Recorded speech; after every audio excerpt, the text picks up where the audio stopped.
내 자식들이 내 앞에서 내 장례식 비용을 깎으려고 흥정하는 소리를 들어본 적이 있나요? 그것도 내가 눈을 시퍼렇게 뜨고 살아있는데 치매 판정을 받았다는 이유만으로 말입니다. 제 이름은 박정자. 올해 75입니다. 남편이 남기고 간 강남의 작은 빌딩 한 채와 땅 조금. 그것이 내 자식들을 괴물로 만들 줄은 꿈에도 몰랐습니다. 제가 치매 판정을 받은 건 3개월 전이었습니다. 사실은 가끔 깜빡하는 일이 잦아진 정도였을 뿐이었습니다. 그런데 자식들은 제가 완전히 정신을 놓았다고 믿고 있습니다. 그리고 저는 그날 이후로 굳이 해명하지 않은 채 방 안에서 흘러들어오는 이야기들을 듣게 되었습니다. 어차피 엄마는 이제 사람 구실 못해. 이대로 시간 끌면 세금만 더 나와. 정신 더 나빠지기 전에 서류부터 정리해야 한다니까? 큰아들 민석이의 목소리였습니다. 밖에서는 공무원이라 청렴하다며 사람들한테 좋은 소리만 듣던 그 아들놈 입에서 나온 말입니다. 방 안에 가만히 누워 있다가 문틈으로 흘러들어온 그 말을 듣는 순간 내 가슴에 칼이 꽂히는 기분이었어요. 오빠, 서류만 챙기면 다야? 엄마 병원비는 어쩔 건데? 나 이번에 우리의 유학 보내야 해. 나한테 한 푼도 기대지 마. 막내딸 지혜가 맞받아칩니다. 지혜야, 내가 대학 등록금 없어서 올 때 내가 내 금반지 다 팔아서 보내주지 않았니? 내가 시집 갈 때 집살 돈 모자라다고 해서 이 엄마가 노후 자금까지 털어주지 않았더냐? 그런데 이제는 내 병원비 몇 푼이 아까워 오빠랑 소리를 높이고 있구나. 저는 초점 없는 눈으로 창밖을 보며 생각했습니다. 그래, 너희가 어디까지 가나 보자. 내가 평생을 바쳐 키운 너희들이 어디까지 무너지는지 나는 아무것도 모르는 치매 노인인 척하며 그 끝을 똑똑히 지켜보마. 그로부터 일주일이 지났습니다. 집안은 평소보다 분주했습니다. 평소에는 얼굴 한번 비치지 않던 며느리까지 가방을 메고 나타났더군요. 어머님, 저 왔어요. 이거 맛있게 드세요. 며느리는 웃으며 제 입에 떡을 밀어 넣었습니다. 하지만 제 귀에는 그 여자의 속삭임이 들렸습니다.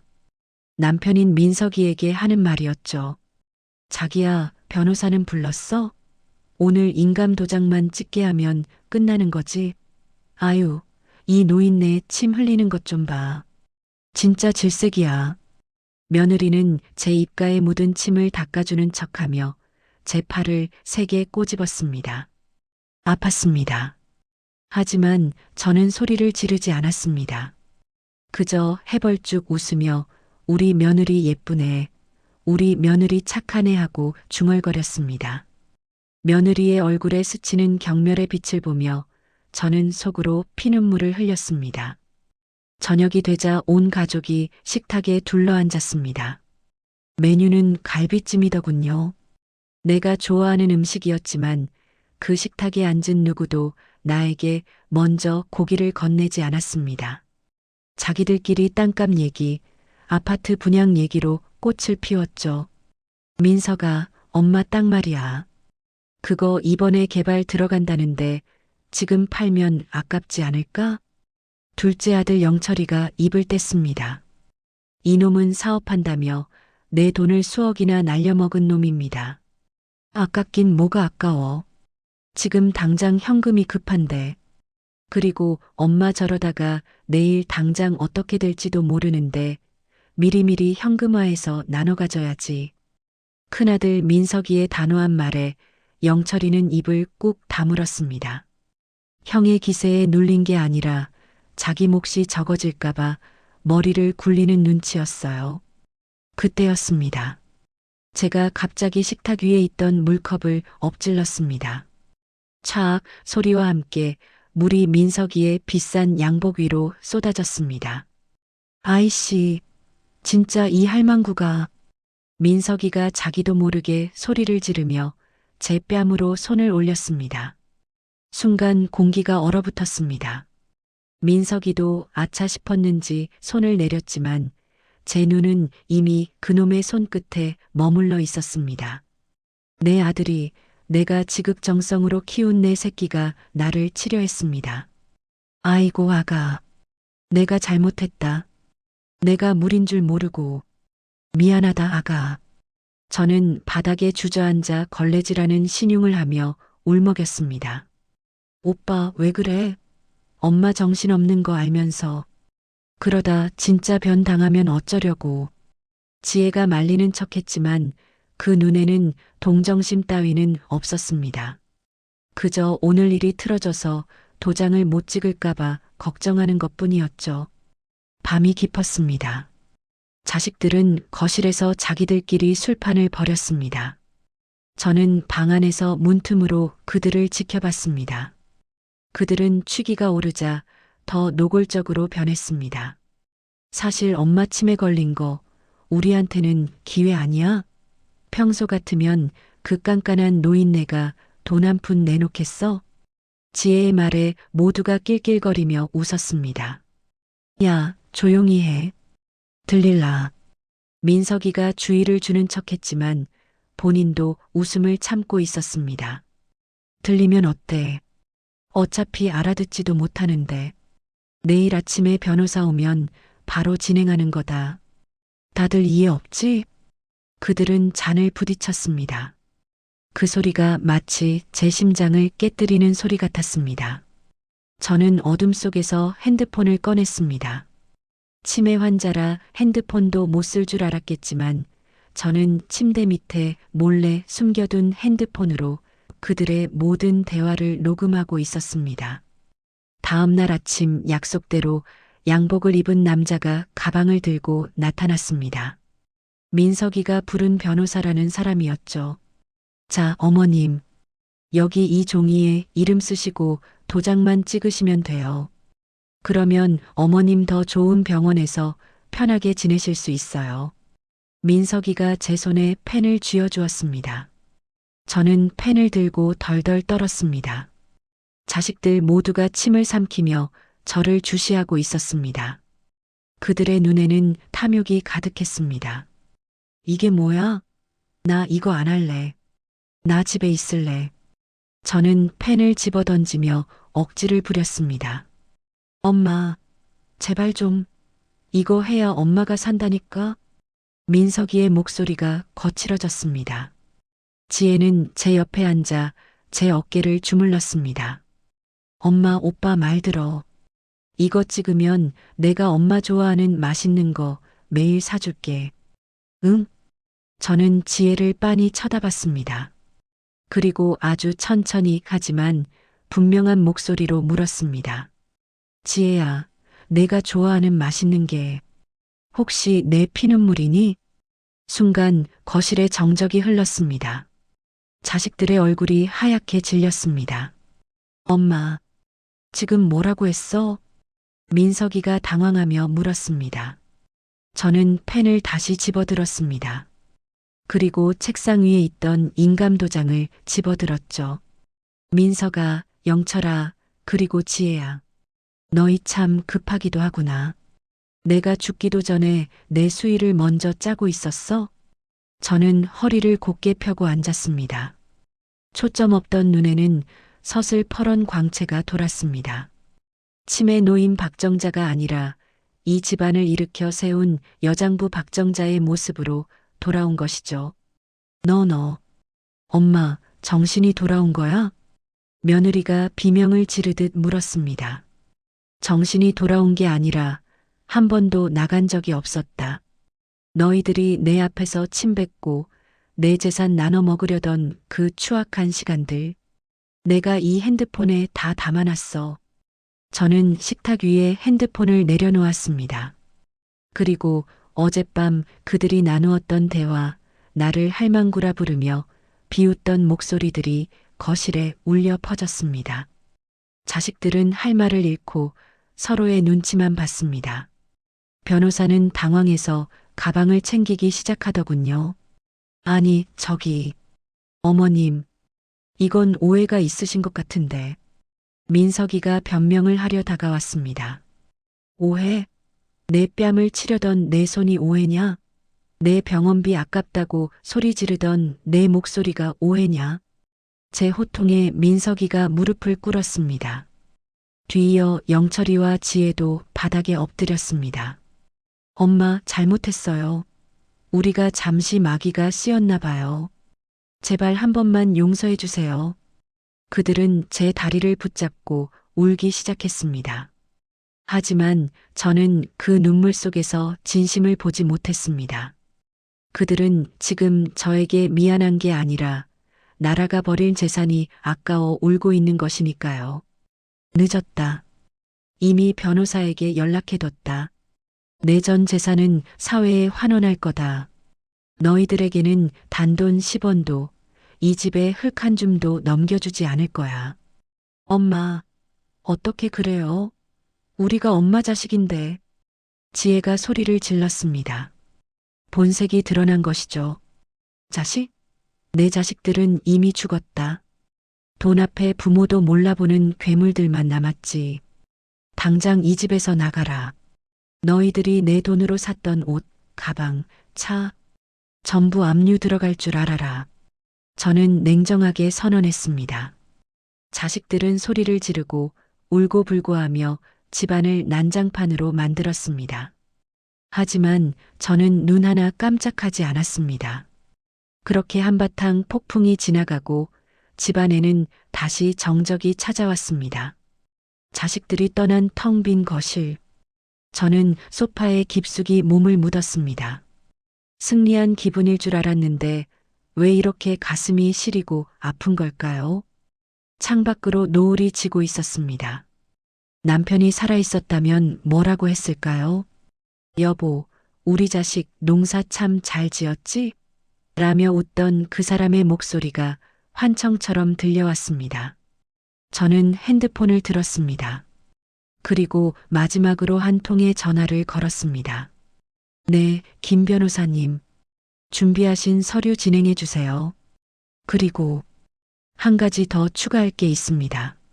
제 목소리가 파르르 떨렸습니다. 제가 추가하려던 그 마지막 조건. 그것은 제 자식들에게 줄 마지막 기회이자 가장 잔혹한 형벌이었습니다. 과연 그들이 그 기회를 잡을까요? 아니면 끝까지 돈을 선택할까요? 문득 현관문 쪽에서 부스럭거리는 소리가 들렸습니다. 누군가 다시 돌아온 모양입니다. 저는 긴장한 채 문 쪽을 바라봤습니다. 엄마, 나야. 들려온 목소리는 뜻밖의 인물이었습니다. 그 목소리를 듣는 순간 제 손에 들려있던 핸드폰이 바닥으로 떨어졌습니다. 문을 연 사람은 막내딸 지혜였습니다. 하지만 아까처럼 악을 쓰며 재산을 내놓으라고 소리 지르던 그 얼굴이 아니었어요. 화장기는 다 지워져 엉망이고 눈은 퉁퉁 부은 채로 제 앞에 무릎을 꿇었습니다. 엄마, 이거 오빠들이 가져가라고 시킨 서류인데 나 그냥 찢어버렸어. 지혜의 손에는 갈기갈기 찢긴 종이 뭉치가 들려 있었습니다. 아까 큰아들 민석이가 내밀었던 그 재산 포기 및 증여 합의서였죠. 저는 아무 말 없이 지혜를 내려다보았습니다. 이 아이가 지금 연기를 하는 건지 아니면 정말로 정신을 차린 건지 알 수가 없었으니까요. 엄마, 나 아까 집 나가면서 우리 애기 돌 사진을 봤어. 엄마가 나 시집 보낼 때 준 그 금반지 낀 사진. 그때 엄마가 그랬잖아. 지혜야, 너는 나처럼 힘들게 살지 말고 금처럼 귀하게 살라고. 그런데 엄마, 나 오늘 정말 짐승보다 못하게 살았어. 엄마 죽기만 기다리는 괴물이 됐어. 지혜는 제 무릎에 얼굴을 묻고 꺼느끼며 울었습니다. 제 바짓가랑이가 아이의 눈물로 축축하게 젖어 들어갔습니다. 가슴 한구석이 찌릿하게 아파왔지만 저는 손을 내밀어 아이의 머리를 쓰다듬어 주지 않았습니다. 이미 한번 무너진 신뢰는 그리 쉽게 돌아오는 게 아니니까요. 그날 밤 지혜는 가지 않고 제 곁을 지켰습니다. 큰오빠와 작은오빠에게서 계속 전화가 걸려왔지만 지혜는 단호하게 수신 거부를 눌렀습니다. 엄마, 오빠들이 나보고 배신자래. 자기들끼리 소송 걸겠다고 난리야. 엄마, 정말 미안해. 내가 오빠들 말리는 척하면서 속으로는 나도 내 목 챙길 생각만 했어. 지혜의 고백은 밤새 이어졌습니다. 저는 침대에 누워 천장을 바라보며 지혜의 말을 들었습니다. 인간의 마음이라는 게 참으로 간사하지요. 오로지 나를 배신했다는 사실에만 집중할 때는 당장이라도 다 내쫓고 싶었는데 막상 이렇게 한 명이라도 뉘우치는 기미를 보이니 마음이 흔들리는 겁니다. 하지만 저는 다음 날 아침 예정대로 김 변호사를 집으로 불렀습니다. 거실에는 지혜가 초조한 얼굴로 앉아 있었고 소식을 듣고 달려온 민석이와 영철이도 들이닥쳤습니다. 엄마, 진짜 이럴 거야? 지혜 이 계집의 말만 듣고 우리를 다 내치겠다고? 민석이는 여전히 당당했습니다. 오히려 지혜가 엄마를 꼬드겨서 혼자 다 차지하려는 것 아니냐며 삿대질을 해댔죠. 영철이는 옆에서 거들며 소송 가면 엄마가 불리해. 치매 판정받았던 기록 있잖아. 그거 우리가 다 증거로 쓸 거야. 라며 협박까지 서슴지 않았습니다. 저는 김 변호사가 내민 가방에서 서류 한 장을 꺼냈습니다. 자, 다들 조용히 하고 이거 봐라. 내가 어제 변호사한테 추가하라고 한 조건이다. 서류에는 이렇게 적혀 있었습니다. 상속 조건 향후 1년간 매주 주말마다 모든 자식은 이 집에 모여 어머니와 함께 식사하며 24시간 동안 핸드폰 없이 함께 시간을 보낸다. 이를 한 번이라도 어길 시 해당 자식의 상속권은 즉시 소멸하며 모든 지분은 사회복지재단으로 귀속된다. 뭐, 매주 오라고? 그것도 핸드폰도 없이? 민석이가 어이없다는 듯 웃었습니다. 영철이도 엄마, 지금 우리랑 장난해? 우리 다 바쁜 사람들이야. 라며 짜증을 냈습니다. 바쁘겠지. 내 돈 빼앗을 궁리하느라 바쁘겠지. 하지만 기억해라. 이건 내가 너희에게 주는 마지막 기회다. 1년이다. 딱 1년 동안만 내가 너희를 어떻게 키웠는지, 우리가 어떤 가족이었는지 다시 배워라. 하기 싫으면 지금 당장 나가도 좋다. 대신 소송? 해볼 테면 해봐라. 내가 치매가 아니라는 의사소견서와 너희의 악행이 담긴 녹음기, 이미 법원에 제출할 준비 다 끝났으니까. 제 서슬 퍼런 선언에 민석이와 영철이는 입을 꾹 다물었습니다. 계산기가 돌아가는 소리가 여기까지 들리는 것 같더군요. 1년만 참으면 수십억 재산이 들어오는데 그까짓 주말 하루 못 버티겠느냐는 심산이었겠죠. 알았어, 엄마. 할게. 하면 되잖아. 결국 민석이가 먼저 항복을 선언했습니다. 영철이도 구시렁대며 고개를 끄덕였죠. 오직 지혜만이 고개를 숙인 채 아무 말이 없었습니다. 그렇게 기이한 가족 모임이 시작되었습니다. 첫 몇 주 동안은 지옥 같았습니다. 거실에 모여 앉아 있어도 누구 하나 먼저 말을 거는 법이 없었습니다. 핸드폰이 없으니 다들 벽시계만 쳐다보거나 억지로 잠을 청했죠. 며느리들은 어머님, 이거 꼭 해야 해요? 라며 대놓고 눈치를 줬습니다. 그럴 때마다 저는 옛날 앨범을 꺼내왔습니다. 이게 너희 돌잔치 때다. 민서가 너 이때 돈 잡았다고 아버지가 얼마나 기뻐하셨는지 아니? 우리 아들 나중에 커서 큰 돈 벌 사람 될 거라고. 됐어요, 엄마. 옛날 얘긴 해서 뭐해. 민석이는 귀찮은 듯 고개를 돌렸습니다. 하지만 저는 멈추지 않았습니다. 계속해서 아이들이 잊고 살았던 기억들을 끄집어냈습니다. 너희가 아플 때 내가 밤새 업고 뛰었던 일, 가난한 살림에도 너희 운동회 도시락에는 꼭 계란말이를 넣어줬던 일. 그러던 어느 날 3개월쯤 지났을 때였습니다. 평소처럼 식탁에 둘러앉아 밥을 먹는데 영철이가 갑자기 숟가락을 놓더니 울음을 터뜨렸습니다. 엄마, 나 사실 사업 망한 거 아니야. 도박하다가 날렸어. 그래서 형이랑 지혜한테 거짓말하고 엄마 돈 뺏으려고 했던 거야. 나 진짜 쓰레기지? 엄마, 나 그냥 상속 안 받을래. 나 여기 오는 거 너무 힘들어. 엄마 얼굴 볼 때마다 죄책감 때문에 죽을 것 같아. 영철이의 갑작스러운 고백에 식탁은 찬물을 끼얹은 듯 조용해졌습니다. 민석이는 영철이의 멱살을 잡으려다 제 눈치를 보며 멈췄습니다. 지혜는 영철이의 등을 토닥이며 같이 울었습니다.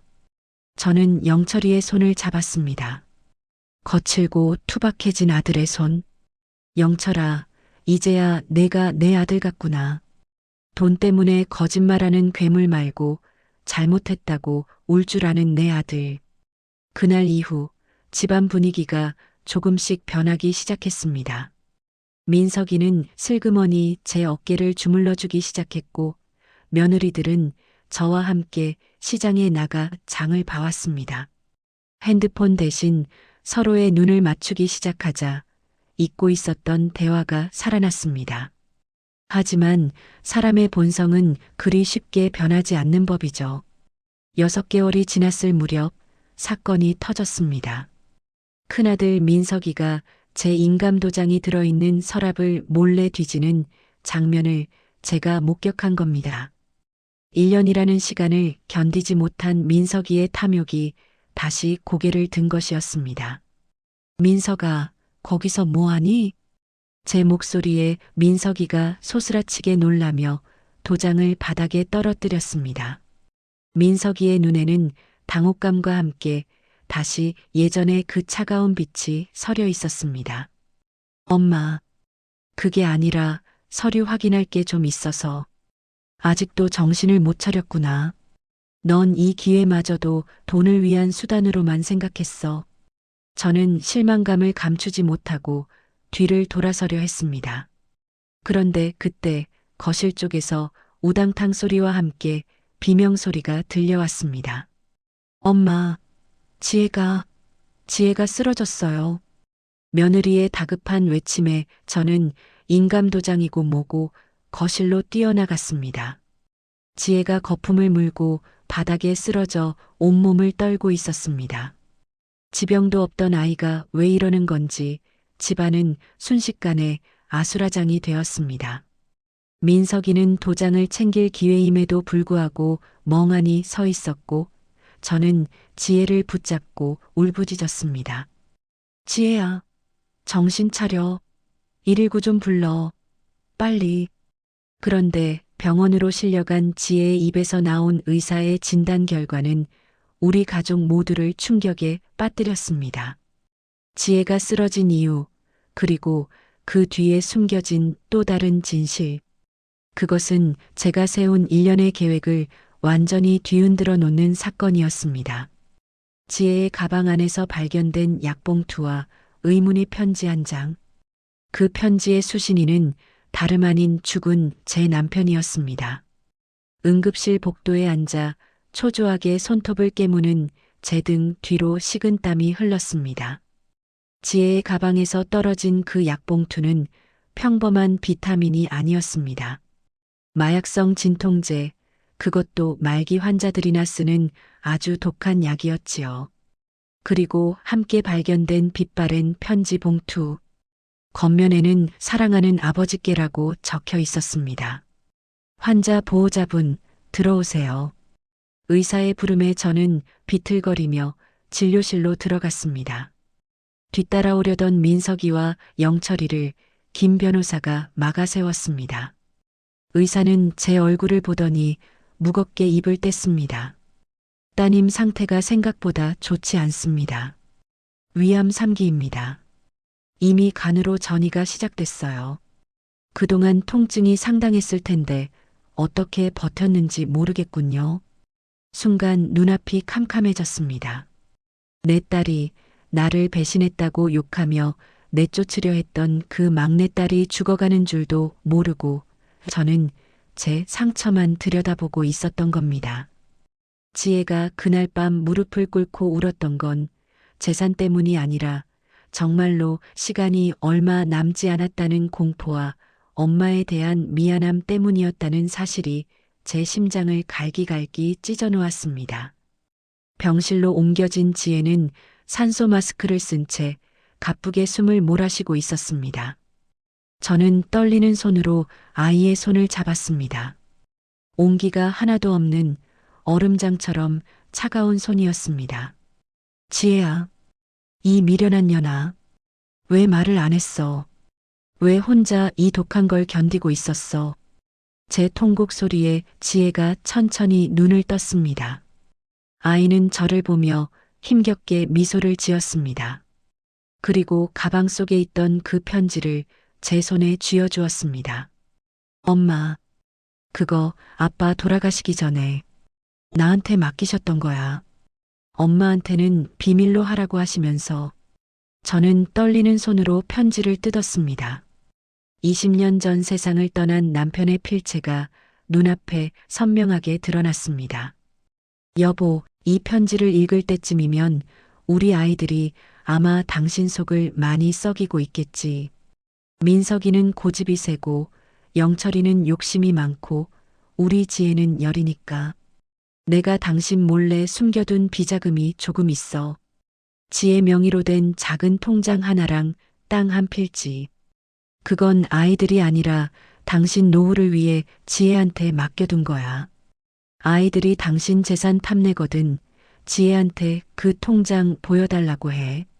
그게 당신을 지켜줄 마지막 방패가 될 거야.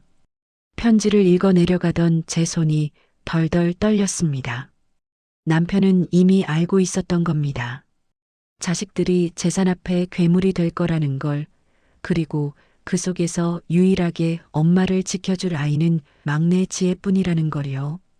지혜는 암 판정을 받고 나서야 이 편지를 꺼낼 결심을 했다고 했습니다. 자기가 죽고 나면 오빠들이 엄마를 길거리에 나앉게 할까봐, 그래서 치매에 걸린 척하는 엄마 곁에서 끝까지 버티며 재산을 지키려 했던 겁니다. 아까 찢어버린 서류도 실은 민석이가 강제로 도장을 찍으려던 지혜 명의의 땅 양도 문서였습니다. 엄마, 미안해. 나도 처음엔 아빠가 준 돈, 내 유학 자금으로 쓰려고 했어. 그런데 엄마가 치매라는 소리 듣고 오빠들이 하는 짓 보니까 도저히 안 되겠더라. 나 벌 받나 봐, 엄마. 엄마한테 거짓말해서. 지혜의 눈물이 베개를 적셨습니다. 저는 지혜를 품에 안고 소리내어 울었습니다. 병실 밖에서 이 모든 대화를 엿듣고 있던 민석이와 영철이가 들어왔습니다. 그들의 손에는 여전히 재산 싸움에 필요한 서류들이 들려 있었지만 지혜의 병명과 아버지의 편지 내용을 듣고 난 뒤 그들의 얼굴은 흙빛이 되었습니다. 지혜야, 너 정말 그렇게 아팠던 거야? 영철이가 주저앉아 통곡했습니다. 민석이는 들고 있던 가방을 바닥에 떨어뜨렸습니다. 그토록 탐내던 재산이 실은 죽어가는 동생이 엄마를 지키기 위해 목숨 걸고 붙들고 있던 것이라는 사실 앞에 그들의 탐욕은 수치심으로 변했습니다. 엄마, 제가 잘못했어요. 제가 진짜 인간도 아니에요. 민석이가 제 발치에 머리를 조아렸습니다. 이번에는 인감도장을 훔치려던 그 눈빛이 아니었습니다. 정말로 무언가 무너져 내린 사람의 눈이었습니다. 저는 그들을 차갑게 쳐다보았습니다. 그리고 가슴속에 묻어두었던 마지막 결단을 내렸습니다. 민석아, 영철아, 너희는 오늘부로 이 집에서 나가라. 상속? 1년의 약속? 다 필요 없다. 지금 당장 지혜 수술비와 요양비, 너희가 가진 전 재산 털어서 내놔라. 만약 토를 달거나 조금이라도 아까워하는 기색을 보이면 그땐 정말 너희를 내 자식으로 생각하지 않겠다. 너희가 사람인지 짐승인지 지혜를 살려내는 것으로 증명해봐. 제 서슬 퍼런 명령에 두 아들은 말없이 고개를 끄덕였습니다. 민석이는 그 길로 달려가 자기 집을 담보로 대출을 알아봤고 영철이는 팔 수 있는 모든 것을 내놓았습니다. 그로부터 몇 달간 우리 가족에게는 이전과는 전혀 다른 시간이 흘렀습니다. 병실은 더 이상 재산 다툼의 장소가 아니었습니다. 민석이는 매일 퇴근 후 지혜의 발을 닦아주었고 영철이는 항암 치료로 입맛을 잃은 지혜를 위해 온 동네를 뒤져 음식을 구해왔습니다. 핸드폰도 돈 얘기도 사라진 그 병실에서 우리는 40년 만에 진짜 가족이 되어가고 있었습니다. 하지만 지혜의 시간은 야속하게도 점점 끝을 향해 가고 있었습니다. 어느 눈 내리는 겨울밤, 지혜가 제 손을 꼭 잡으며 속삭였습니다. 엄마, 이제 오빠들 용서해줘. 나 때문에 고생 많이 했잖아.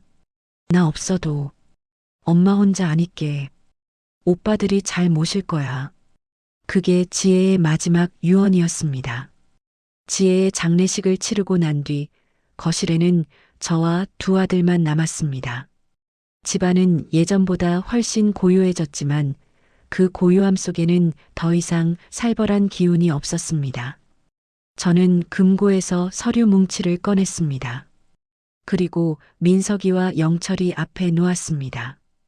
그것은 제 모든 재산을 사회에 기부하겠다는 최종 확인서였습니다. 엄마, 이건 민석이가 서류를 보며 입을 뗐습니다. 왜 아깝니까? 제 물음에 민석이는 고개를 가로저었습니다. 그리고 펜을 들어 증인란에 자기 이름을 적었습니다. 영철이도 따라 적었지요. 아니요, 엄마. 당연한 거예요. 우리는 이미 지혜를 잃으면서 너무나 큰 값을 치렀습니다. 돈 때문에 가족을 잃는 짓 2번 다시 안 할 겁니다. 두 아들의 눈에 맺힌 눈물을 보며 저는 처음으로 안도의 한숨을 내쉬었습니다. 비록 큰 희생을 치렀지만 제 자식들은 이제야 진짜 사람이 된 것 같았습니다. 저는 남은 재산으로 지혜의 이름을 딴 작은 장학재단을 만들기로 했습니다. 그리고 저는 강남의 빌딩 대신 지혜가 그토록 지키고 싶어 했던 고향의 작은 땅에 내려가 작은 꽃밭을 가꾸며 살기로 결심했습니다. 짐을 싸서 집을 나서던 날 민석이와 영철이가 제 양팔을 붙잡았습니다. 엄마, 우리가 매주 내려갈게요. 이제는 핸드폰 없어도 엄마랑 할 말이 너무 많아요. 저는 웃으며 아이들의 손을 잡았습니다. 대문을 나서는데 문득 뒤에서 누군가 저를 부르는 소리가 들리는 것 같았습니다. 엄마, 무지개 끝에 내가 선물 숨겨놨다고 했잖아. 찾았어? 환청이었을까요? 아니면 지혜의 영혼이었을까요? 저는 하늘을 올려다보았습니다. 차가운 겨울 하늘 위로 왠지 모를 따스한 빛이 내리쬐고 있었습니다. 자식은 부모의 거울이라지요. 저는 이제야 그 거울 속의 때를 깨끗이 닦아낸 기분입니다. 비록 홀로 남은 노년이지만 제 가슴 속에는 그 어느 때보다 풍성한 사랑이 가득 차 올랐습니다. 가족이란 무엇일까요? 피를 나눈 사이, 아니면 돈으로 얽힌 관계. 어쩌면 가족은 서로의 아픔을 대신 짊어지려 할 때 비로소 완성되는 신비로운 매듭일지도 모릅니다. 오늘 밤 여러분의 자식들에게 혹은 부모님께 전화 한 통 걸어보시는 건 어떨까요? 사랑한다는 말 대신 오늘 밥은 먹었니? 라는 평범한 안부 한마디가 어쩌면 세상에서 가장 큰 용서와 화해의 시작일지도 모르니까요.